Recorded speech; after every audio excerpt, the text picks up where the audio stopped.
और बिज अड्डा में अब साल खत्म होते होते परिस्थितियां आ रही हैं जहां ये हिसाब हो कि अर्थव्यवस्था कहां खड़ी है। और ऐसे में रिजर्व बैंक ऑफ इंडिया की फाइनेंशियल स्टेबिलिटी रिपोर्ट आई है। ये उसकी 26वीं रिपोर्ट है, लेकिन इसमें इस साल का हाल, इस वक्त का हाल बताया जा रहा है।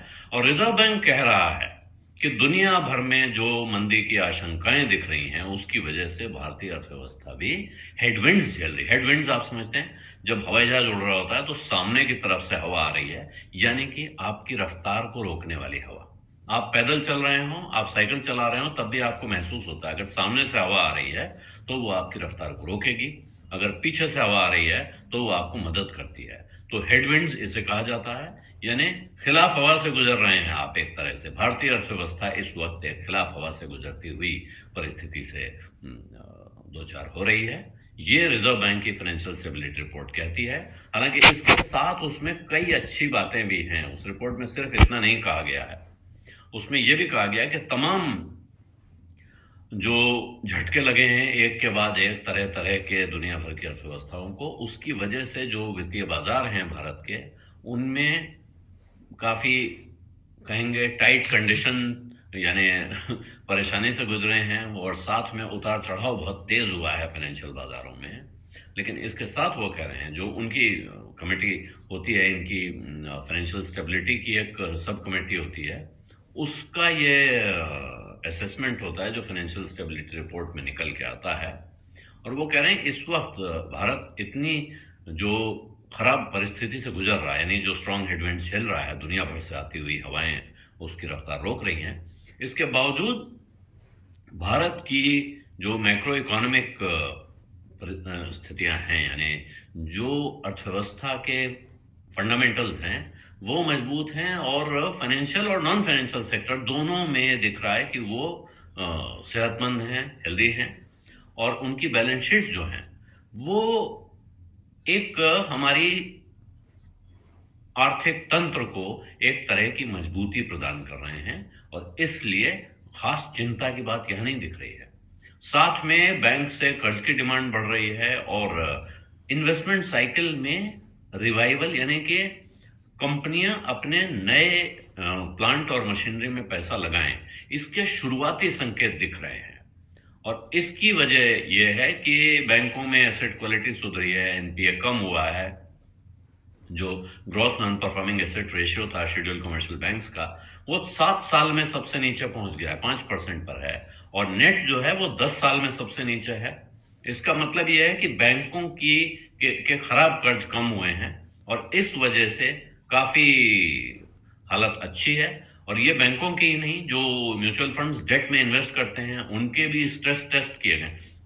स्टेट जो रिजर्व बैंक ऑफ इंडिया एक तरह का टेस्ट करता है, जिससे ये पता चलता है कि इनके पास कोई ऐसे कर्ज तो नहीं है, ऐसे इंस्ट्रूमेंट्स तो नहीं है जो मुसीबत में फंस सकते हैं।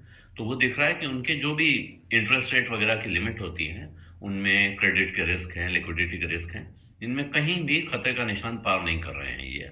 और यही हाल लाइफ और नॉन लाइफ इंश्योरेंस कंपनियों के लिए भी है कि उनकी जो सोल्वेंसी रेशियो है वो बिल्कुल, जो उनको लिमिट तय की गई है आरबीआई की तरफ से, वो उसके ऊपर है। उसमें कोई फिक्र की बात उनको नहीं दिख रही है। लेकिन इसके साथ जो रिजर्व बैंक ऑफ इंडिया दूसरी चिंता जता रहा है यहाँ, वो ये कह रहा है कि साथ जो राज्यों की तरफ से सब्सिडी बढ़ रही है, जो राज्य सरकारें अपने अपने लोगों को मदद देने की कोशिश कर रही हैं, वो शायद भारत की अर्थव्यवस्था के लिए और भारत के विकास के लिए खतरनाक हो सकती है।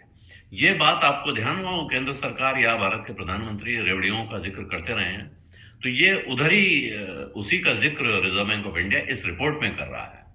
और वो कह रहे हैं कि नॉन मेरिट सब्सिडीज पर अगर खर्चा बढ़ता है तो ये चिंता की बात है।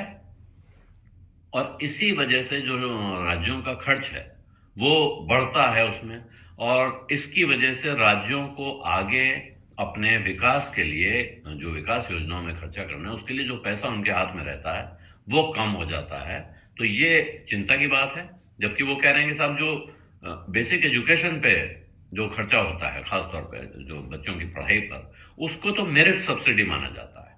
उसको कहा जाता है कि इनसे बहुत लाभ होता है। जो बच्चे पढ़ते हैं, वो आगे बढ़ते हैं, खुद भी आगे बढ़ते हैं, समाज को आगे बढ़ाते हैं। तो इसको मेरिट सब्सिडी माना जाता है कि इस पे खर्चा हो तो ये ठीक है।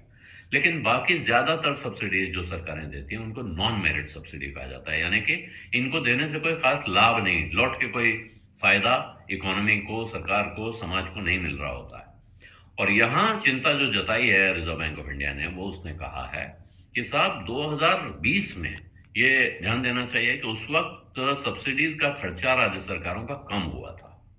लेकिन उसके बजाय उसके बाद जब दोनों साल में देखिए तो 2021 में और 2022 में ये 12.9% और 11.2% बढ़ा है पीछे के मुकाबले। तो ये चिंता की बात है और इसी वजह से उनका जो टोटल खर्चा है, जो सरकार खर्च करती है, रेवेन्यू एक्सपेंडिचर जिसको कहा जाता है, उसमें सब्सिडीज का हिस्सा भी 7.8%, 7.8% था 2019-20 में, वो 2021-22 में बढ़कर 8.2% हो गया है। दिखने में बहुत छोटा सा लग रहा है, लेकिन अगर आप पूरे राज्य का बजट देखें और उसमें यह खर्चा देखें तो वो चिंताजनक स्थिति है। और इसीलिए ये वित्त आयोग भी कह चुका है, चिंता जता चुका है, रिजर्व बैंक ने इस बात को वहां पे